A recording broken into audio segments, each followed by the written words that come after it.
आज हम स्टार्ट करेंगे हमारी 9th क्लास का पहली क्लास है। ठीक है, हमारी 9th क्लास का चैप्टर है फंडामेंटल यूनिट ऑफ लाइफ। ठीक है, हम 9th से स्टार्ट कर रहे हैं बेसिक कंसेप्ट से, फिर हम इसको लेके चलेंगे 9th, फिर 10th, 11th, 12th। तो इससे हम स्टार्ट कर रहे हैं हम 9th से। तो 9th क्लास में ये जो चैप्टर का नाम है यूनिट का फंडामेंटल यूनिट ऑफ लाइफ। ठीक है, फंडामेंटल यूनिट ऑफ लाइफ। थोड़ा इस पे अगर गौर करेंगे आप कि फंडामेंटल यूनिट है किसका, लाइफ का, तो वो क्या चीज़ है, फंडामेंटल यूनिट ऑफ लाइफ क्या चीज़ है, वो आज हम पढ़ने जा रहे हैं। ठीक है, तो फंडामेंटल यूनिट ऑफ लाइफ है सेल। ठीक है, एक सेल है जिसको हम सेल कहते हैं, एक चीज़ है जो लाइफ के लिए सबसे अहम है, सबसे बुनियादी है, सबसे ज़रूरी है, उसको कहते हैं सेल। ठीक है, तो किसके लिए, हम लाइफ के लिए कर रहे हैं, मतलब हम लिविंग ऑर्गेनिज्म की बात कर रहे हैं। लाइफ मीन्स हम लिविंग ऑर्गेनिजम्स की बात कर रहे हैं।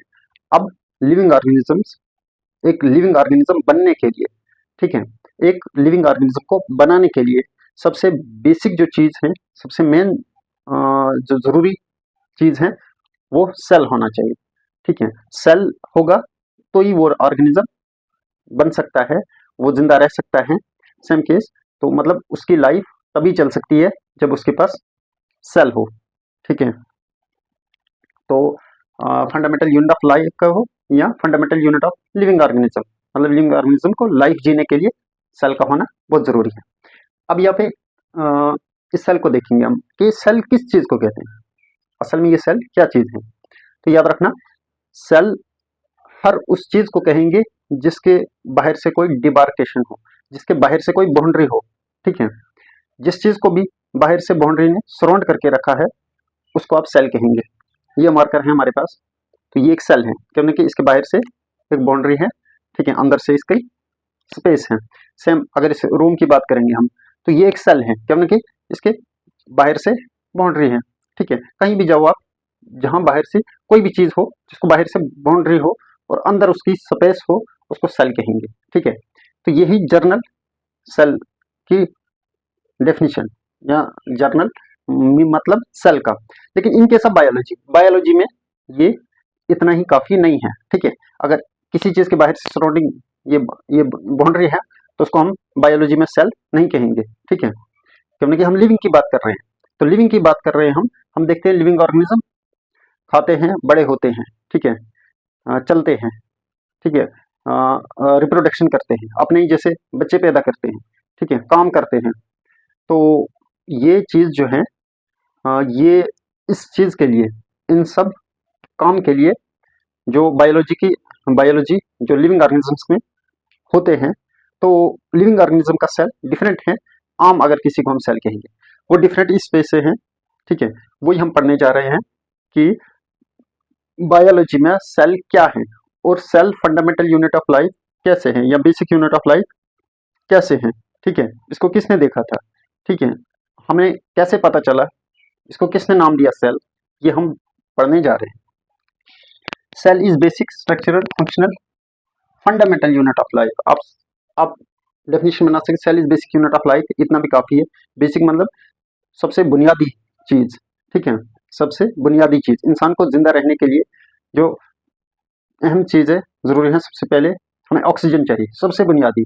मतलब खाने के बगैर भी रह सकते हैं, उसके वाटर के बगैर भी रह सकते हैं, लेकिन ऑक्सीजन के लिए सबसे अहम चीज़ है ये सब खाने और वाटर और फूड को ऑक्सीजन कंज्यूम करता है।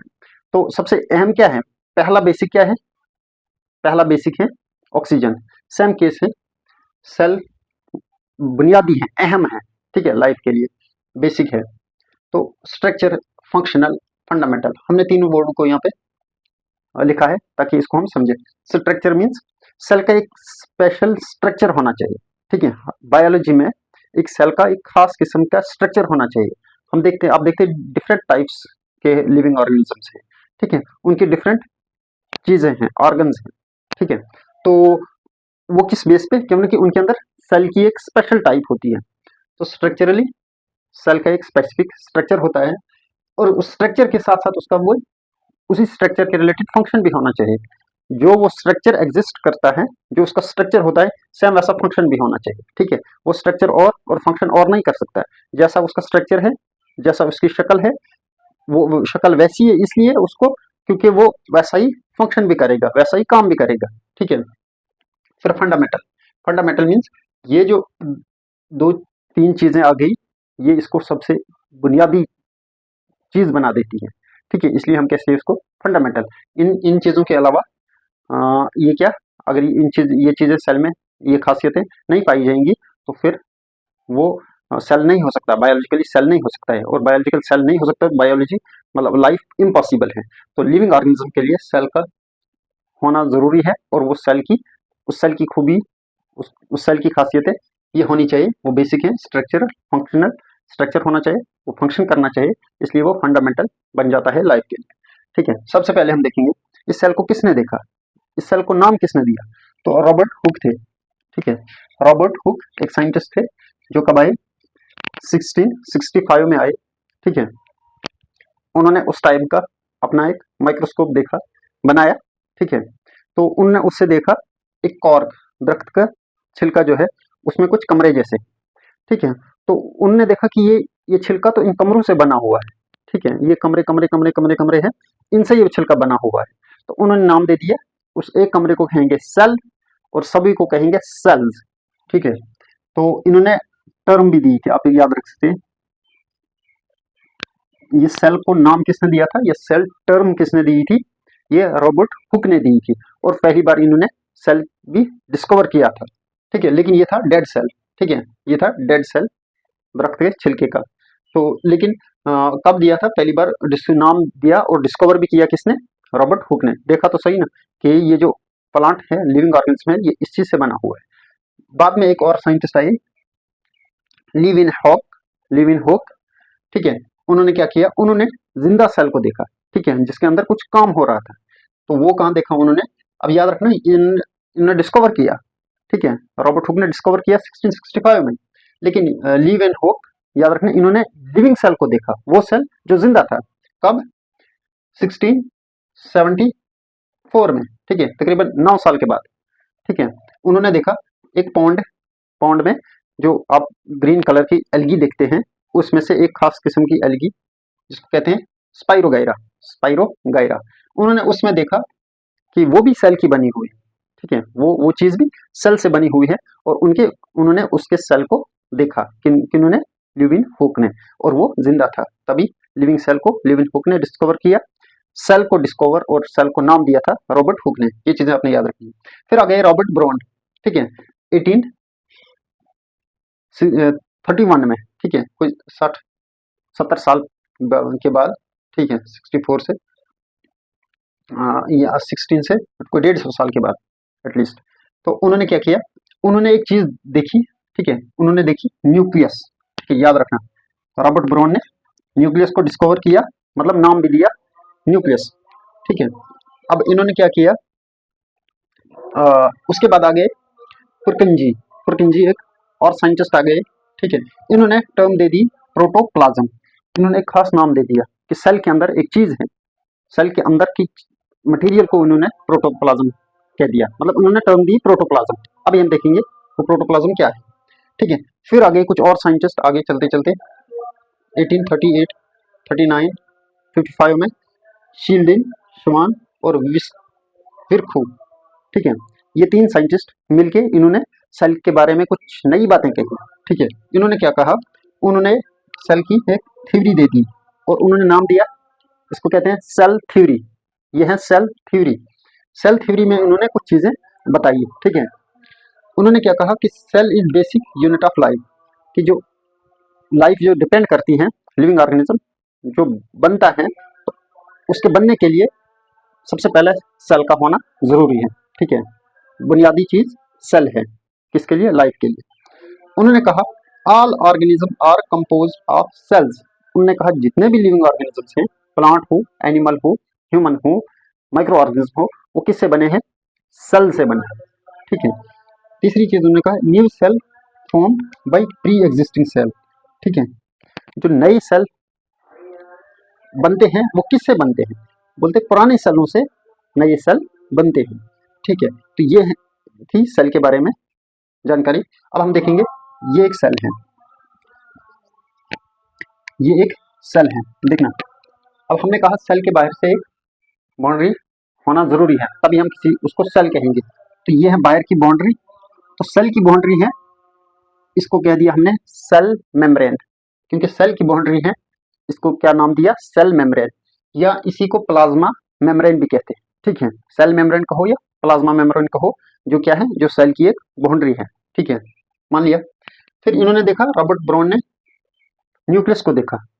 ठीक है, न्यूक्लियस को देखा, तो ये है वो न्यूक्लियस।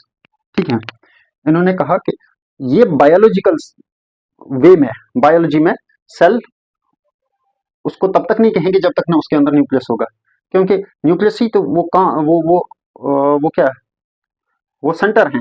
ठीक है, जो इंफॉर्मेशन देता है सेल को कि अब हमने काम कैसे कैसे करना है, कैसे देता है वो हम आगे पढ़ेंगे, क्योंकि न्यूक्लियस के अंदर डीएनए होता है। ठीक है, तो न्यूक्लियस ये आ गया, सेल की बाउंड्री, सेल। फिर रॉबर्ट ब्राउन ने कहा कि बायोलॉजी में सेल के अंदर न्यूक्लियस का होना जरूरी है, तभी वो काम कर सकता है और लिविंग रह सकता है। तो ये है न्यूक्लियस, जो सेल के सेंटर में होता है। उसके बाद क्या है, ये जो परकिंजी ने नाम दिया था, एक टर्म दी थी, प्रोटोप्लाज्म। वो प्रोटोप्लाज्म क्या है, ये जो बाहर से ये मटेरियल है, ये जो डॉट्स, इसके अंदर का मटेरियल जो है ये, प्लस इस न्यूक्लियस के अंदर का मटेरियल, ये दोनों मटेरियल प्लस, मतलब एक तो ये ऐसा है मटेरियल, इसमें कुछ चीजें भी होती हैं, इसमें कुछ चीजें भी होती हैं। ठीक है, हम आगे जाके पढ़ेंगे, लेकिन याद रखना। ठीक है, ऐसी ऐसी कुछ काम करने के लिए कुछ चीजें होती है, उनको हम आगे जाके पढ़ेंगे, वो चीजें भी। ठीक है, उनको कहते हैं सेल ऑर्गेनेलीज, इनको कहते हैं सेल ऑर्गेनेलीज, हम नेक्स्ट क्लास में पढ़ेंगे। ठीक है, ये कौन कौन सी, इनका क्या नाम, सेल ऑर्गेनेलीज। एक होगा तो सेल ऑर्गेनेली, एक से ज्यादा है तो सेल ऑर्गेनेलीज। ठीक है, ORGANALLES। ठीक है, अब ये जो प्रोटोप्लाज्म उन्होंने कहा, ये प्रोटोप्लाज्म किसको कहते हैं, ये वाला भी, ये मटेरियल भी, न्यूक्लियस के अंदर का भी। चलिए यहां से देखते हैं, ये न्यूक्लियस के अंदर वाला मटेरियल भी और न्यूक्लियस के बाहर वाला मटेरियल भी। ठीक है, जो पूरा सेल के अंदर है। ठीक है, चाहे ये ऑर्गेनेली हो या ये दूसरी चीजें हो, इस पूरे मटेरियल को, जो जो किसके अंदर, सेल मेम्ब्रेन के अंदर है, पूरा मटेरियल, न्यूक्लियस के अंदर भी, सेल मेम्ब्रेन के अंदर, ये न्यूक्लियस के अंदर वाला मटेरियल भी और न्यूक्लियस के बाहर और सेल मेम्ब्रेन के अंदर वाला मटेरियल भी, इसको कहते हैं प्रोटोप्लाज्म। इसको क्या कहते हैं, प्रोटोप्लाज्म।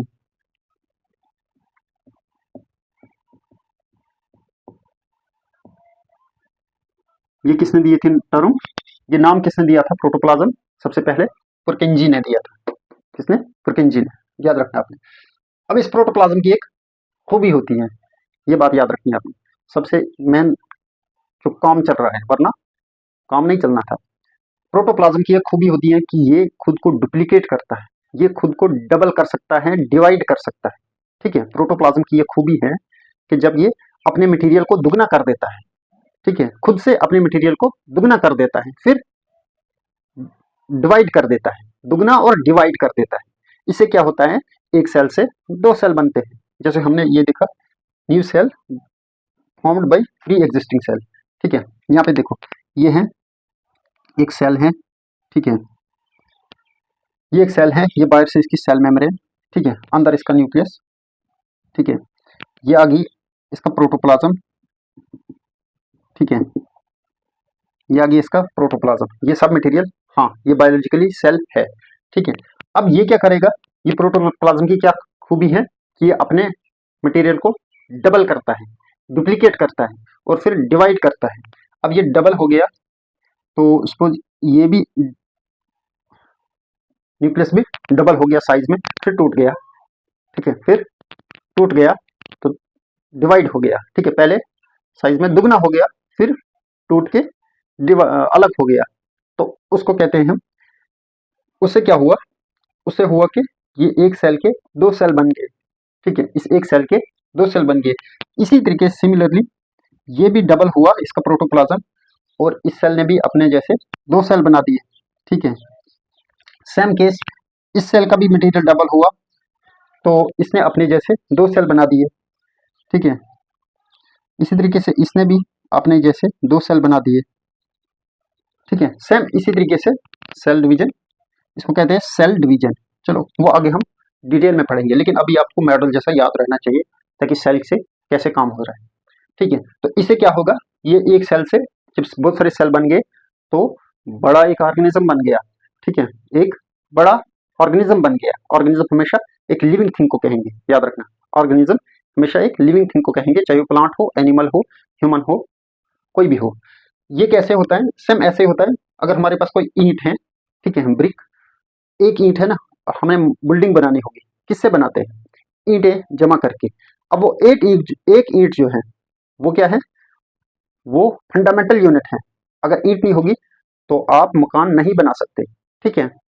तो वो एक ईंट वो जोड़ी जाती है, एक एक ईंट करके एक पूरी दीवार बना के एक बिल्डिंग बनाई जाती है, ठीक है। तो वो कैसे, जैसे ये एक ईंट है, ठीक है, इसको जोड़ा, इसके दूसरी, इसके साथ तीसरी, फिर चौथी ईंट जोड़ी, फिर पांचवी ईंट जोड़ी, छठी ईंट, इसी तरीके से सातवीं ईंट, आठवीं, ऐसे ऊपर।